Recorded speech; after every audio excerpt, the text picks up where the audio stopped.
وہ ایک بچہ آیا نا اپنی ماں کے لیے لباس لینے کے لیے، اور پہلے وہ گیا اپنے چچا کے پاس، اس کی ماں بیوہ تھی اور اس کا لباس پھٹ گیا تھا، اور وہ اپنے چچا کے پاس گیا تو اس نے دتکار دیا۔ ماں نے اس کو روکا تھا بیٹا نہ جانا، لیکن اس نے کہا کہ تیرے بدن کے اوپر جو لباس ہے وہ بھی پھٹ گیا ہے اور جگہ جگہ سے جسم جھلک رہا ہے، تو میں اپنے چچا سے آپ کے لیے لباس لے کے آتا ہوں۔ پھر جو رویہ اس نے اختیار کیا تو واپس روتا ہوا آ رہا تھا، تو کسی نے راستے نے پوچھا کہ کیا ماجرا ہوا؟ اس نے کہا چچا کے پاس گیا تھا ماں کے لیے لباس لینے، اس نے تو لا کے بھیج دیا۔ اللہ اکبر۔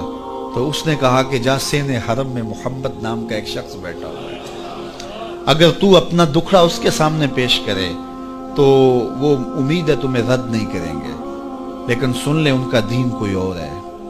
اللہ اکبر۔ اپنے ماں کے پاس آیا تو ماں کو کہا کہ چچا نے تو لا کے بھیج دیا، لیکن آپ کی حالت مجھ سے دیکھی نہیں جا رہی۔ بچہ ابھی شعور کی منزلوں میں قدم رکھ رہا تھا، پہلے بہت چھوٹا تھا، اب اس کے اندر ایک جذبات تھے بچے کے اندر۔ تو ماں نے کہا کہ بیٹا نہیں، ان کے پاس نہیں جانا، سنا ہے کہ جو ان سے ملے دین دھرم چھین لیتے ہیں اس کا۔ اللہ اکبر۔ تو حضور علیہ الصلوۃ والسلام کے پاس جانے سے ماں روکنے لگی، لیکن بچے نے کہا کہ امی میں پکا رہوں گا، بتوں کا وفادار رہوں گا، تم اس ٹینشن کو، اس پریشانی کو چھوڑ دو۔ اور حضور کی خدمت میں حاضر ہوا۔ حضور صحن حرم میں چادر اوڑے بیٹھے ہوئے تھے، اور جا کے کہنے لگا میں پہلے بات آپ سے کر لیتا ہوں، آپ کا دین میں نے قبول نہیں کرنا۔ حضور مسکرا کے بولے بیٹا بتاؤ کس لیے آئے ہو؟ کہا میری ماں بے لباس ہے، میں آپ سے لباس لینے آیا ہوں۔ حضور نے چادر رحمت اتار کے اس کے کندھوں پہ ڈالا۔ اللہ اکبر۔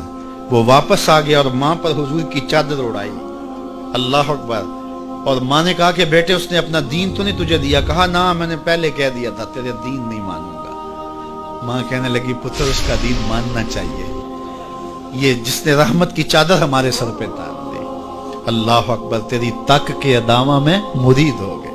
اس بوڑھی عورت کا قصہ بھی آپ نہیں بھول سکتے، جو گھر کا سامان باندھ کے اپنے دروازے پہ بیٹھی ہوئی تھی، اور اس نے سنا تھا مکے میں ایک جادوگر آیا ہے جسے ملتا ہے اس کا دین چھین لیتا ہے، کہیں ایسا نہ ہو کہ کہیں اس سے ملاقات ہو جائے اور وہ دین ہی میرا چھین لے، مجھے شہر چھوڑ دینا چاہیے۔ گھر کے تھڑے کے اوپر سامان باندھ کے بیٹھی ہے۔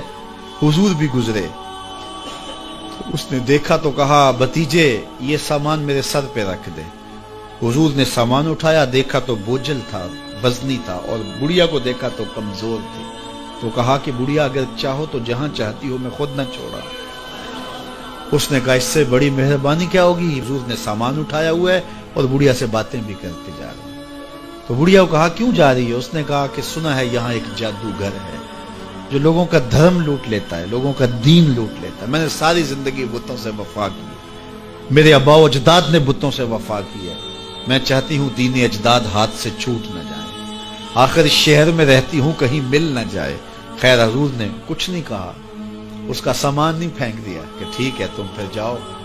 سامان اس کا اٹھایا اور جہاں تک اس نے جانا تھا سامان پہنچایا، سامان سپرد کر کے واپس پلٹنے لگے۔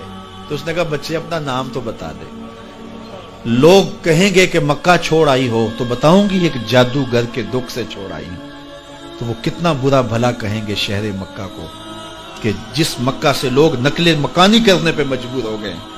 تو میں انہیں یہ بھی بتاؤں گی کہ جس مکے میں جادوگر رہتا ہے اتنا اچھا نوجوان بھی رہتا ہے، تو تیرا نام لیا کروں گی، تیرے قصیدے پڑھا کروں گی۔ تو حضور علیہ السلام مسکرا پڑے، کہا بڑھیا جس جادوگر سے بھاگ کے آئی ہے وہ تیرے سامنے کھڑا ہے۔ اس نے کہا سچ سے آپ ہی محمد ہیں؟ حضور نے فرمایا نام میرا یہی ہے۔ تو اس نے کہا پھر آپ کا جادو میرے پہ چل گیا ہے۔ اللہ اکبر۔ تیری تک کے ادامہ میں مرید ہو گئی، لوگوں کی خدمت کریں، بوڑھوں کے کام آئیں، دکھیوں کے کام آئیں، مصیبت زدہ کے کام آئیں۔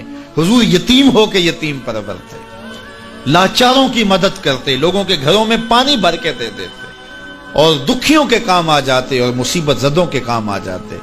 تو حضور سے پیار کرنے والوں، امت میں آپس میں حسد نہ پھیلاؤ، بغض نہ کرو، نفرتوں کے پہاڑ کھڑے نہ کرو، ایک دوسرے سے پیار کرو، جڑو، امت وحدہ بنے، اور اپنے ماحول کو، اپنی معاشرت کو ایک خوبصورت معاشرت کا رنگ دو، اور اپنی زندگی کو حضور کے نام کر دو۔